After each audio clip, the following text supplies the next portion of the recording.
Hello friends, இப்போ வந்து எறா தொக்கு எப்படி செய்ய போகிறோம்னு பார்க்கலாம். இந்த வீடியோவில் ஃபஸ்ட்டு எறா தொக்கு செய்யணும்னா இது மாதிரி எறாவை தோலெல்லாம் நீக்கிட்டு அதுக்குள்ளே குடலெல்லாம் எடுத்துகிட்டு இது மாதிரி தண்ணியில் போட்டு வச்சுக்கோங்க. ஓகே ஓகே ஃபஸ்ட்டு அதுக்கு தேவையான பொருட்கள்லாம் வந்து பார்த்தீங்கன்னா இதெல்லாம் எடுத்து வச்சுக்கலாம். வெங்காயத்தை நறுக்கி வச்சுக்கோங்க, தக்காளி நறுக்கி வச்சுக்கோங்க, இஞ்சி பூண்டு, பச்சை மிளகாய், கருவேப்பிலை, கொத்தமல்லி, பட்டை, லவங்கம், ஸோ இதெல்லாம் எடுத்து வச்சாச்சு. இப்போ நம்ம ஒன்று செய்யலாம். செய்யும் தான் உங்களுக்கு என்ன டீட்டெயிலாக புரியும் எப்படி சமைக்கிறதுன்னு. சரிங்களா? ஃபஸ்ட்டு அடுப்பை பற்ற வச்சுக்கோங்க. பற்ற வச்சுட்டு அதில் வந்து ஒரு கடாயில் சமையல் எண்ணெய் வந்து ஊற்றியாச்சு.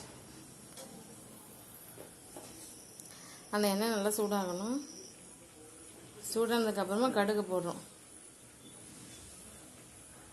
இப்போ நம்ம எறா தொக்கு செய்கிறோம் இல்லையா, அது வந்து ரொம்ப டேஸ்ட்டாக இருக்கணும்னா அதுக்கு ரொம்ப ரொம்ப இம்பார்ட்டண்டான விஷயம் வந்து பார்த்திங்கன்னா இந்த தக்காளி வந்து கொஞ்சம் நிறைய தக்காளி இது மாதிரி அரிஞ்சு வச்சுக்கோங்க, பொடியாக நறுக்கி வச்சுக்கோங்க.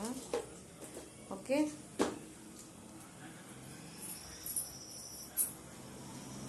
எத்தனை பேருக்கு எறா தொக்குலாம் சமைக்க ரொம்ப பிடிக்கும், சாப்பிட பிடிக்கும்? கமெண்ட் செக்ஷனில் கமெண்ட் பண்ணுங்கள்.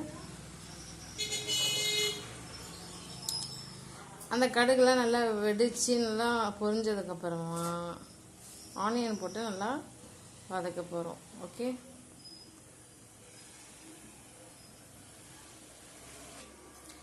அது எண்ணெய் நல்லா சூடாகிட்டு நீங்கள் கடுகு போட்டிங்கன்னா உடனே பொரிஞ்சிடும். ஸோ எண்ணெய் சூடாகிறதுக்கு முன்னாடி நாங்கள் லைட்டாக கொஞ்சம் கடுகு போட்டதுனால கொஞ்சம் லேட்டாக பொரியுது. அதனால தான் டைம் எடுத்துக்கிச்சு. பட் இப்போ பொரியுது. அந்த பொரியுது சத்தம் கேட்குதா பாருங்கள்.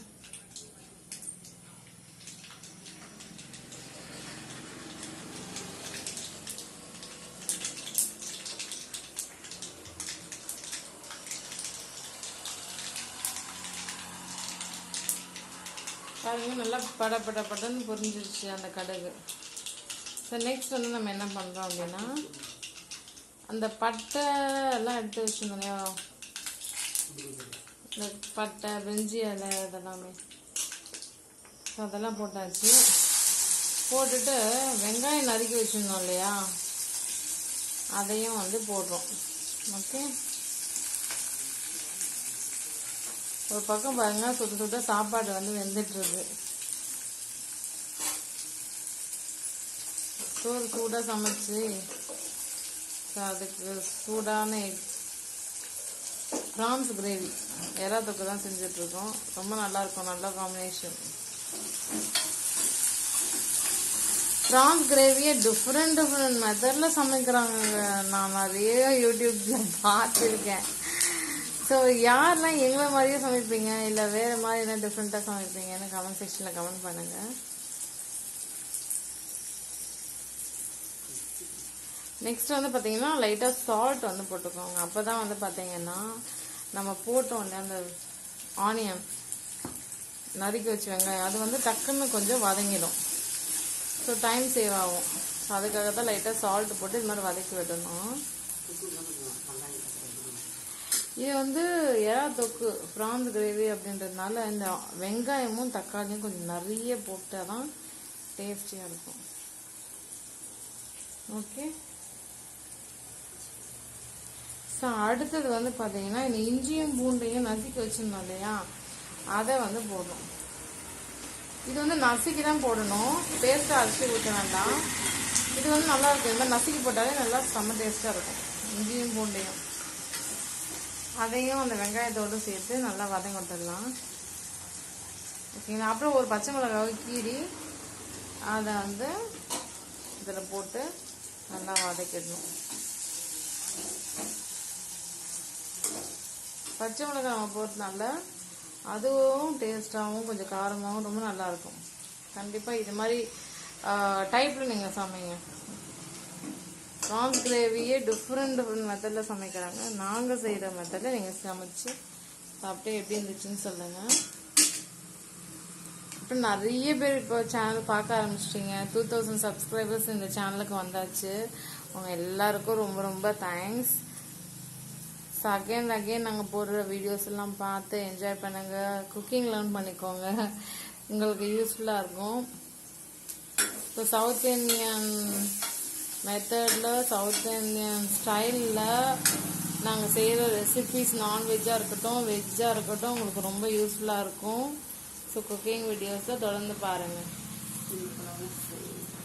ஓகே, நாங்கள் எப்போவுமே சிம்பிள் இன்க்ரீடியன்ஸ் வச்சு ரொம்ப டேஸ்டியான ப்ரிப்ரேஷன் பண்ணுவோம் இந்த ரெசிபீஸ்லாம். ஸோ உங்களுக்கு கண்டிப்பாக யூஸ்ஃபுல்லாக இருக்கும். ஓகே, ஸோ எப்பவுமே வந்து இந்த ஆனியன் பொறுத்த வரைக்கும் அந்த கலர் வந்து சேஞ்ச் ஆகணும். அது வந்து ஒரு கோல்டன் கலரில் மாறுற வரைக்கும் நம்ம கொஞ்சம் வெயிட் பண்ணணும். அந்த கோல்டன் கலரில் அந்த பொன்னிறமாக மாறினதுக்கப்புறம் தான் தக்காளி வந்து நம்ம ஆட் பண்ணணும். அது வரைக்கும் கொஞ்சம் வெயிட் பண்ணணும். ஒரு 2-3 மினிட்ஸ் வெயிட் பண்ணலாம். ஸோ இது வந்து பார்த்திங்கன்னா ஆல்ரெடி நான் சொல்லுவேன் இல்லையா, யூஸ்வலாக நாங்கள் ஒரு வில்லேஜுக்கு ஃப்ரீக்வெண்ட்டாக போவோம்னு சொல்லிட்டு. ஸோ அங்கே நாங்கள் ப்ரிப்பேர் பண்ணிகிட்டு இருக்கோம். இங்கேயும் மண்ணடுப்பு விறகடுப்பு இருக்குது. பட் நைட் டைமில் ரொம்ப ரொம்ப கஷ்டங்க. சடனாக மழைலாம் வந்துச்சுன்னா ரொம்ப ரொம்ப கஷ்டமாக போயிடும். ஸோ அதனால் நாங்கள் இங்கேயே வந்து பார்த்திங்கன்னா ஒரு கிச்சன் செட்டப் பண்ணி வச்சுருக்கோம். சில பேசிக்கான திங்ஸ்லாம் வாங்கி இங்கேயே நாங்கள் எப்போவுமே வச்சுருப்போம். சம்டைம்ஸ் நாங்கள் வில்லேஜுக்கு விசிட் பண்ணும்போது தேவைப்படும் அப்படின்னு சொல்லிட்டு.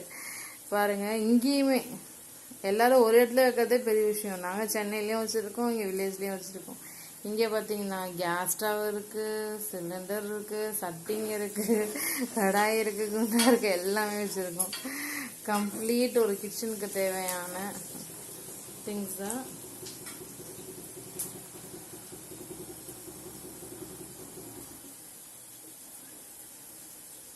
இது வரைக்கும் ப்ரான்ஸ் கிரேவி வந்து நாங்கள் சாப்பிட்டதே இல்லை அப்படின்னு நினைக்கிறவங்க கண்டிப்பாக இந்த ப்ரான்ஸ் கிரேவி ரெசிபி, இந்த குக்கிங் வீடியோ நீங்கள் பார்த்ததுக்கு உடனே கண்டிப்பாக ப்ரான்ஸ் வாங்குறீங்க, க்ளீன் பண்ணுறீங்க, அதுக்குள்ளே இருக்க குடல்லாம் எடுத்துடுறீங்க.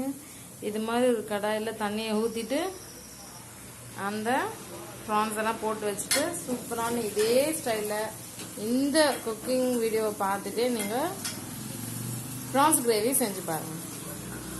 செம்ம டேஸ்ட்டாக இருக்கும். சீரியஸாக நான் வந்து பார்த்தீங்கன்னா இங்கே எங்கள் வீட்டில் செய்கிற இந்த மாதிரி ப்ரான்ஸ் கிரேவி வந்து பார்த்தீங்கன்னா ரொம்ப டேஸ்டியாக இருக்கிறதுனால இட்லிக்கு, தோசைக்கு, ஈவன் ரைஸுக்குமே ரொம்ப ரொம்ப நல்லாயிருக்கும். ஸோ பாருங்கள், நான் ஆல்ரெடி சொன்ன மாதிரி அந்த வெங்காயம் கலர் சேஞ்ச் ஆகிடுச்சா, ஒரு கோல்டன் கலருக்கு மாறிடுச்சு. ஸோ நெக்ஸ்ட் நம்ம என்ன பண்ணுறோம் அப்படின்னு பார்த்தீங்கன்னா, நம்ம குட்டியாக நிறைய தக்காளியை வந்து அரிஞ்சு வச்சுருந்தோம்லையும் அது எல்லாத்தையுமே நம்ம போட்டுருவோம். ஓகே, தக்காளி தாங்க டேஸ்ட்டே.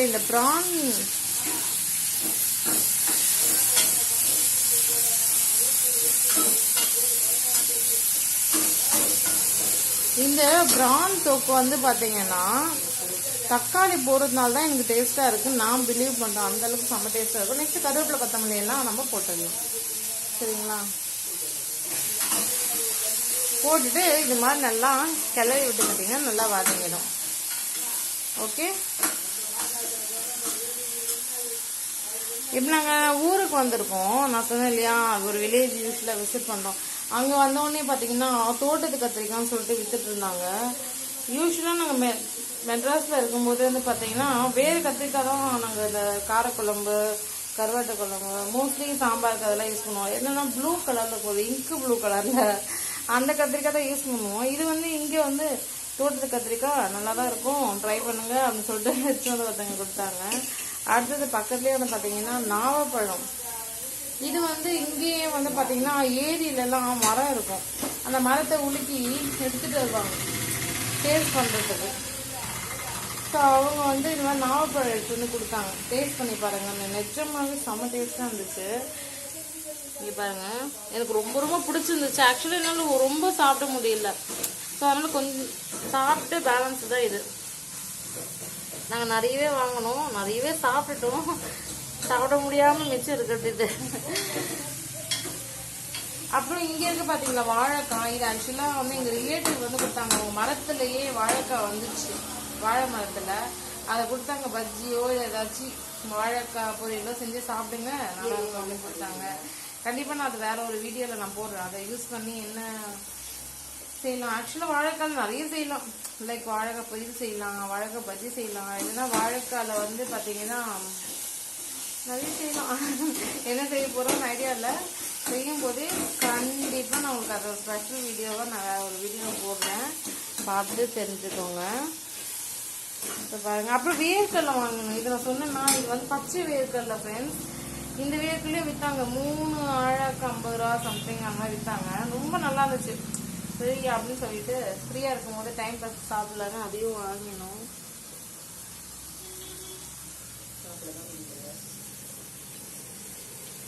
ஸோ எறா இது இந்த எறா யூஸ் பண்ணி தான் இப்போ வந்து நம்ம ப்ரான்ஸ் கிரேவி வந்து செய்ய போகிறோம்.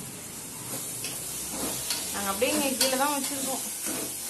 பார்ப்போம் இன் ஃப்யூச்சரில் நான் ஏதாச்சும் சிம்பிளாக ஒரு ஹவுஸ் பில் பண்ணால் கண்டிப்பாக நான் யூடியூப் சேனல் அப்லோட் பண்ணுறேன். அப்போ வேறு லெவலில் நாங்கள் வந்து மாற்றிடுவோம் கிச்சனை. இப்போதைக்கு கொஞ்சம் அட்ஜஸ்ட் பண்ணிகிட்ருக்கோம்.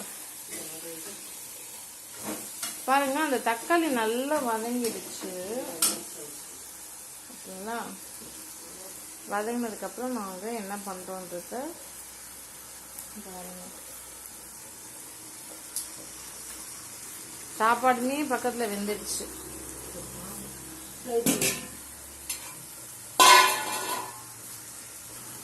ஸோ நெக்ஸ்ட் என்ன பண்ணுறோம் அப்படின்னு பார்த்தீங்கன்னா அந்த தண்ணியில் வந்து நல்லா தோலை நீக்கிட்டு குடலை நீக்கிட்டு தண்ணியில் போட்டு வச்சுருந்தோம் இல்லையா எறாவை ப்ரான்ஸை, அதை வந்து என்ன பண்ணுறோன்னா அந்த கடாயில் போட்டுரும்.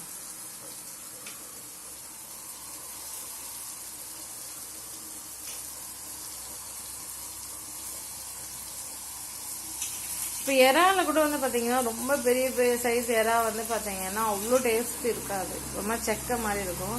ஒரு மீடியமில் இருக்கிறது சின்ன சைஸில் இருக்கிறதுல ரொம்பவே டேஸ்டியாக இருக்கும். எறாவாக இருக்கட்டும் எறா தொக்காக இருக்கட்டும் செம்ம டேஸ்ட்டாக இருக்கும். ஓகேங்களா?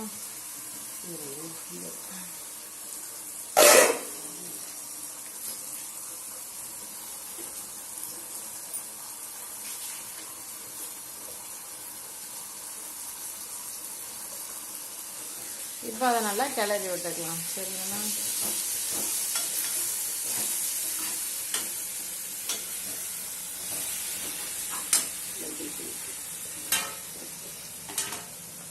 அடுத்தது என்ன பண்ணுறோன்னா மஞ்சள் தூள் போடணும். மஞ்சள் தூள் நம்ம சமையலில் பயன்படுத்துறதுனால ஹெல்த்துக்கு ரொம்ப ரொம்ப நல்லது. கண்டிப்பாக இது மாதிரி நான்வெஜ் தான் சமைக்கும் போதே மஞ்சள் யூஸ் பண்ணிக்கோங்க. மஞ்சள் தூள் போட்டாச்சு. போட்டுட்டு இது மாதிரி நல்லா கிளறி விட்டுக்கோங்க. ஓகே. ஸோ நெக்ஸ்ட் வந்து பார்த்தீங்கன்னா காரத்துக்கு காரம் உங்களுக்கு தேவையான அளவு தான். காரம் கம்மியாகவும் போட்டுக்கலாம், இல்லை உங்களுக்கு ஏற்ற காரம் அதுக்கேற்ற மாதிரி மிளகாய் தூள் ஆட் பண்ணிக்கோங்க.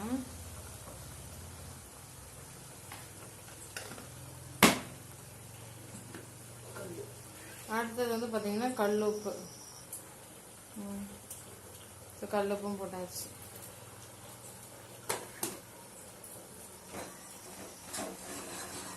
போட்டுட்டு இது மாதிரி நல்லா கிளறி விட்டுக்கோங்க. 50% சமையல் முடிஞ்சாச்சு தான். எவ்வளோ பாருங்களேன், எவ்வளோ ஒரு ஈஸியாக சிம்பிளாக ஒரு ப்ரான்ஸ் கிரேவி எறா தொக்கு வந்து உங்களுக்கு நான் செஞ்சு காமிச்சிட்ருக்கோம். இது எவ்வளோ ஈஸி பாருங்கள்.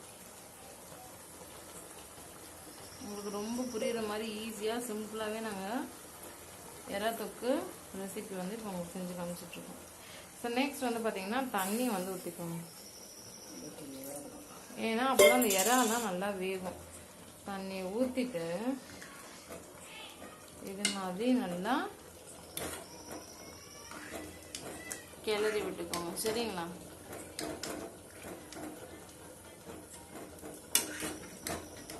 பாருங்க இந்த எறா தொக்கு நல்லா சுண்டி வரணும். ஸோ எப்படியும் ஒரு 15 மினிட்ஸ் வெயிட் பண்ணி ஆகும். 15 நிமிஷம் அப்படியே விட்டிங்கன்னா நல்லா சுண்டி சூப்பரான சுவையான ப்ரான்ஸ் கிரேவி தயாராகிடும். ஸோ ஃபைனலாக உங்களுக்கு கிட்ட கருவேப்பிலை கொத்தமல்லி இருந்தாலும் லைட்டாக அப்படியே தூவி கார்னிஷ் பண்ணிக்கலாம். That's all.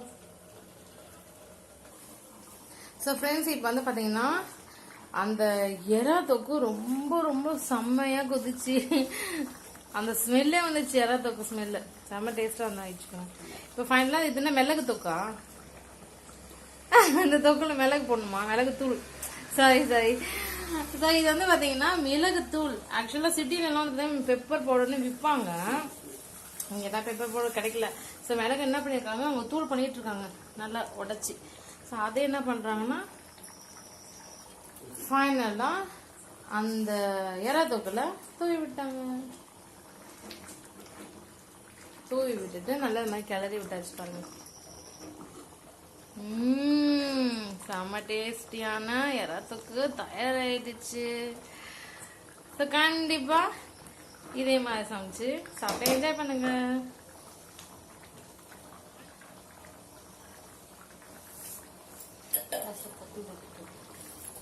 பாருங்க நல்லா சுவையான எறா தொக்கு தயாராகிடுச்சு. அவ்வளோதான் ஃப்ரெண்ட்ஸ். இதான் எவ்வளோ ஈஸியாக இருக்குது பார்த்தீங்களா எறா தொக்கு செய்கிறது. ஸோ அதனால தான் எங்கள் சேனலை சப்ஸ்கிரைப் பண்ணிவிட்டு தொடர்ந்து இது மாதிரி குக்கிங் வீடியோஸ்லாம் பார்த்து குக்கிங்கை கற்றுக்கோங்க. ஸோ பக்கத்துலேயே பாருங்கள் சாதம் வந்து நாங்கள் வெந்ததுக்கப்புறம் வடித்தா சோறும் ரெடி ஆகிடும். சாப்பாடு இன்னும் வேகணும்ல லைட்டாக. ஸோ இப்படி தான் எடுத்து பார்க்கணும். கரண்டியில் எடுத்துட்டு கொஞ்சம் லைட்டாக அது மாதிரி நசுக்கி அமுக்கி பார்த்தீங்கன்னா அதை நல்லா நசுங்கிடுச்சுன்னா வெந்துடுச்சா அவ்வளோதான். இப்போ அதை வடிச்சிட்டா சாதமும் தயாராகிடும். இது நல்லா கொதிச்சு கொஞ்சம் சுண்டி வந்ததுனால அதான் ஆஃப் பண்ணிட்டா சுவையான ஏறத்துக்கும் தயாராகிடுச்சு. ஸோ கண்டிப்பாக உங்களுக்கு இந்த வீடியோ பிடிச்சிருக்கும். லைக் பண்ணுங்கள். Okay, bye. Thank you so much for வாட்சிங்.